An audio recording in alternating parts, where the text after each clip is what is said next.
Activist Dhanya Raman കൂടെ നമ്മളോടൊപ്പം ചേരുന്നുണ്ട്. ധന്യ, ഇടുക്കി മണിയാറൻകുടിയിലാണ് വീട്ടിൽ ഒരു പ്രസവം നടന്നിരിക്കുന്നത്. ആരോഗ്യ പ്രവർത്തകരൊക്കെ ആശാപ്രവർത്തകരൊക്കെ നിരവധി തവണ ഈ കുടുംബത്തോട് പറഞ്ഞിരുന്ന ഒരു കാര്യമാണ് കൃത്യമായിട്ട് തന്നെ ആശുപത്രികളിലേക്ക് മാറണം എന്നുള്ള ഒരു കാര്യം. പക്ഷേ ഇയാൾ സമ്മതിച്ചില്ല. ഈ ഭർത്താവ് പറയുന്നത് കർത്താവ് എൻ്റെ ഭാര്യയെ രക്ഷിക്കും, ദൈവം എൻ്റെ ഭാര്യയെ രക്ഷിക്കും, ആശുപത്രിയിൽ പോകേണ്ട ആവശ്യമില്ല എന്നതാണ്. നമുക്കറിയാം നിരവധി തവണയാണ് ഇതുപോലെയുള്ള അന്ധവിശ്വാസത്തിൻ്റെ പേരിൽ ഒരുപാട് മരണങ്ങൾ സംഭവിക്കാറുണ്ട്. ഇപ്പോൾ നമുക്കറിയാം ഒരു കുട്ടിയുടെ ജീവിക്കാനുള്ള അവകാശത്തെയാണ് ഇവിടെ ബാധിച്ചിരിക്കുന്നത്. ആ കുട്ടി ജനിച്ച് നല്ല മിടുക്കനായി അല്ലെങ്കിൽ ഒരു മിടുക്കിയായിട്ടൊക്കെ തന്നെ ഈ സമൂഹത്തിൽ നിരവധി രീതിയിൽ അല്ലെങ്കിൽ ഒരുപാട് തലത്തിൽ പ്രവർത്തിക്കേണ്ട ഒരു കുട്ടിയുടെ ജീവിക്കാനുള്ള അവകാശത്തെയാണ് ആ മാതാപിതാക്കൾ ഇവിടെ ഇല്ലാതാക്കിയിരിക്കുന്നത്. ഒരു കുഞ്ഞിന്റെ ജീവൻ നഷ്ടപ്പെടുക എന്നുള്ളത് നമുക്ക് എല്ലാവർക്കും വളരെ വളരെ ചിന്തിക്കാൻ പോലും കഴിയുന്നില്ല. കാരണം ഇപ്പം ഏറ്റവും മികച്ച ആശുപത്രികളുണ്ട്, എല്ലാ സൗകര്യങ്ങളുമുണ്ട്. നമുക്കൊരു 5 കിലോമീറ്റർ 10 കിലോമീറ്റർ ചുറ്റളവിലെ പ്രൈമറി ഹെൽത്ത് സെന്ററുകളുണ്ട്. അപ്പൊ നമുക്കൊരു അസുഖം വന്നാൽ പെട്ടെന്ന് നമുക്ക് അതിന് ചികിത്സ എടുക്കാനായിട്ടുള്ള എല്ലാ സൗകര്യമുള്ള പരിഷ്കരിച്ച ഒരു സമൂഹത്തിലാണ് നമ്മൾ ജീവിക്കുന്നത്. പക്ഷെ ഇപ്പോഴും ഈ മതത്തിന്റെയും വിശ്വാസത്തിന്റെയും പേരുകൾ പറഞ്ഞ് ഒരു കുടുംബം അപ്പാടല്ല, ആ കുടുംബത്തിനോടൊപ്പം നിൽക്കുന്ന മറ്റു അവരുടെ സുഹൃത്തുക്കളെ, സമൂഹം, ഇവർക്ക് ആർക്കും അവരെ തിരുത്താൻ സാധിച്ചില്ല. സർക്കാർ സംവിധാനങ്ങൾക്ക് പറഞ്ഞിട്ട് പോലും അവർ കേട്ടില്ല എന്നുള്ളതാണ്. അപ്പൊ എത്രമാത്രം അന്ധവിശ്വാസം ഇവരെ ബാധിച്ചിരിക്കും. നമ്മളൊരു അന്ധവിശ്വാസ മാനസിക സൈക്കോ സമൂഹത്തിനെ കൂടെ നമ്മൾ ഫേസ് ചെയ്യേണ്ടി വരുന്നു. 2025 ഒരു കാലഘട്ടം മുമ്പോട്ടേക്ക് പോയി. നമ്മൾ ഒരുപാട് എന്താ പറയണ്ടേ, സൗകര്യങ്ങൾ കൊണ്ട് നമ്മൾ പരിഷ്കരിക്കപ്പെട്ടു മനുഷ്യൻ.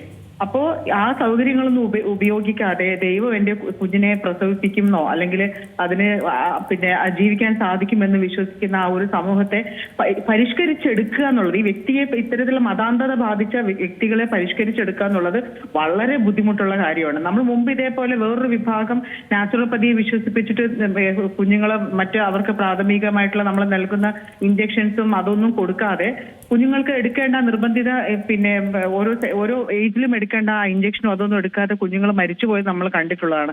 അത് വളരെ ചർച്ച ചെയ്യപ്പെട്ടതാണ്.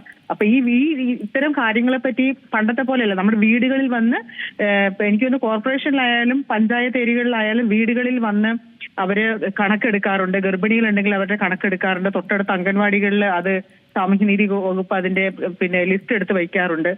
അപ്പോൾ ഇത്രയും സൗകര്യങ്ങളൊക്കെ ഉണ്ടായിട്ടും ആശാ വർക്കർമാർ പോകാറുണ്ട്. അവർ കൃത്യമായിട്ട് അവരുടെ സ്റ്റാറ്റസ് തിരക്കും. ഓരോ മന്ത് കഴിയുമ്പോഴത്തേക്ക് അവരുടെ സ്റ്റാറ്റസ് തരും. അപ്പൊ ഇത്രയും പേര് അവരെ ബോധവൽക്കരിച്ചിട്ട് പോലും അവർക്ക് മാറാൻ സാധിച്ചില്ല എന്നുള്ളതാണ്. ആ സമൂഹം എത്ര വിഷമയമാണ്. മതാന്ധത ബാധിച്ച വിഷമയമായ ഒരു ഗ്രൂപ്പ് ഓഫ് ആൾക്കാരാണത്. അതുകൊണ്ടാണ് അവരെ തിരുത്താൻ പോലും ആർക്കും സാധിക്കാത്തത്. ധന്യ പറഞ്ഞതുപോലെ തന്നെയാണ് ഇവരെ തിരുത്താൻ സാധിക്കുന്നില്ല എന്നുള്ളൊരു കാര്യമാണ്. ഈ സമൂഹ മാധ്യമങ്ങളുടെയൊക്കെ ഒരു പങ്ക് വളരെ വലുതാണ്. പ്രത്യേകിച്ച് ഈ അന്ധവിശ്വാസങ്ങളൊക്കെ പ്രചരിപ്പിക്കും. നമുക്കറിയാം ഈ അക്യുപഞ്ചർ ചികിത്സാ രീതിയുമായി ബന്ധപ്പെടുത്തി കഴിഞ്ഞ ദിവസങ്ങളിലൊക്കെ തന്നെയും ഒരു ക്യാൻസർ രോഗബാധിതയടക്കം മരണത്തിലേക്കൊക്കെ തന്നെ ഈ ചികിത്സാ രീതി തള്ളിവിട്ടതൊക്കെ നമ്മൾ കണ്ടതാണ്. അതുപോലുള്ള പല കാര്യങ്ങളിലേക്കും ഈ ആളുകൾ പെട്ടെന്ന് അടുക്കുകയാണ്. ഈ സമൂഹ മാധ്യമത്തിലൂടെയാണ്. നമുക്കറിയാം ചില കാര്യങ്ങളൊക്കെ കണ്ട് നമ്മൾ കളയുന്നുണ്ട്. പക്ഷേ ചില ആളുകളുണ്ട് ഈ കണ്ടു കഴിഞ്ഞ കാര്യം സത്യമാണെന്ന് പറഞ്ഞ് വിശ്വസിക്കുന്നത്. അതിൻ്റെയൊക്കെ തന്നെയും ഉത്തമ ഉദാഹരണമാണ് നമ്മുടെ മുന്നിലുള്ളതെല്ലാം.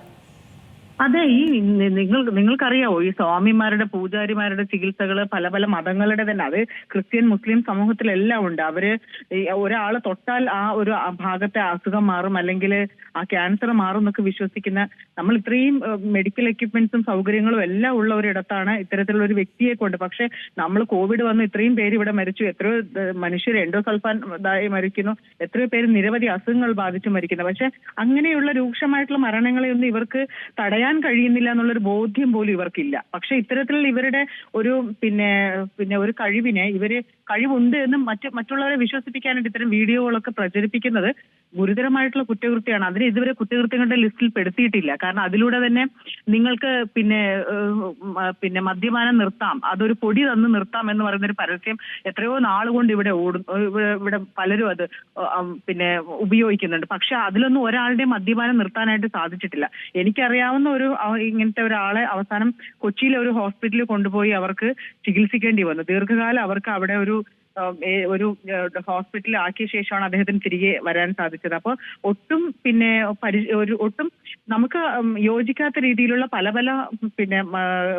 കാര്യങ്ങൾ നമ്മളെ തെറ്റിദ്ധരിപ്പിക്കാനായിട്ട് ഇങ്ങനെ സോഷ്യൽ അതായത് കൃത്യമായിട്ട് തന്നെ തടയിടണം. ഇതിനു വേണ്ടി നമുക്ക് പ്രത്യേക വകുപ്പുകളുണ്ട്, PRD പോലെയുള്ള വകുപ്പുകളുണ്ട്. തെറ്റായിട്ട് മനുഷ്യർക്കെതിരായിട്ടുള്ള കാര്യങ്ങൾ പ്രചരിപ്പിക്കുമ്പം അതിനെതിരെ കേസെടുക്കണം. കേസെടുത്ത് അവർക്ക് പണിഷ്മെന്റ് കൊടുക്കണം, അവരുടെ പേര് ലിസ്റ്റ് ചെയ്തിടണം. ഇതൊക്കെ കാരണം നമ്മുടെ സമൂഹം അങ്ങനെയാണ്. നമുക്ക് ഒരു മാറ്റം കൊണ്ടുവരാനായിട്ട് മനുഷ്യരുടെ മനസ്സിനെ മാറ്റിയെടുക്കാൻ വളരെ പാടാണ്. അതല്ല ഇത് ഒരു വിശ്വാസത്തിൽ നിന്ന് ഇതല്ല യഥാർത്ഥ വിശ്വാസം, നിങ്ങൾ സയൻസിലേക്ക് വരൂ എന്ന് പറയാൻ തന്നെ നമ്മൾ വളരെയേറെ പാടുപെടും. അപ്പൊ കൃത്യമായിട്ട് നമുക്ക് നിയമങ്ങളിലൂടെ ഇവരെ പ്രതിരോധിക്കാനായിട്ട് സാധിക്കും, നിയമങ്ങളിലൂടെ ബോധവൽക്കരണം നൽകാനായിട്ട് സാധിക്കും.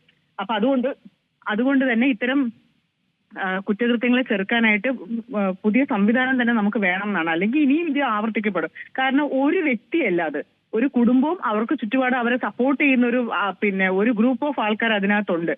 അപ്പൊ ഇവരെല്ലാം തന്നെ ഇങ്ങനെ ആയിരിക്കണം ചെയ്തു വരുന്നത്. അപ്പൊ അവരുടെയൊക്കെ കുട്ടികൾ എന്തോ ഭാഗ്യവശാൽ ഇതുവരെ ഒന്നും സംഭവിച്ചില്ല, അതുകൊണ്ട് ഇവരും അത് കണ്ടിന്യൂ ചെയ്യുന്നു എന്നുള്ളതാണ്. അപ്പൊ ഒരു വിഭാഗം മുഴുവൻ അതിനെ പരിശീലിപ്പിച്ചെടുക്കണമെങ്കിൽ അവര് സർക്കാർ സംവിധാനം തന്നെ വേണം. വളരെ നന്ദിയുണ്ട് ഈ അവസരത്തിൽ പ്രതികരിച്ചതിന്. ഏറ്റവും പുതിയ വാർത്തകളും വിശേഷങ്ങളും വിരൽ തുമ്പിലറിയാൻ സീ മലയാളം ന്യൂസ് എല്ലാ ഡിജിറ്റൽ പ്ലാറ്റ്ഫോമുകളിലും ലഭ്യം.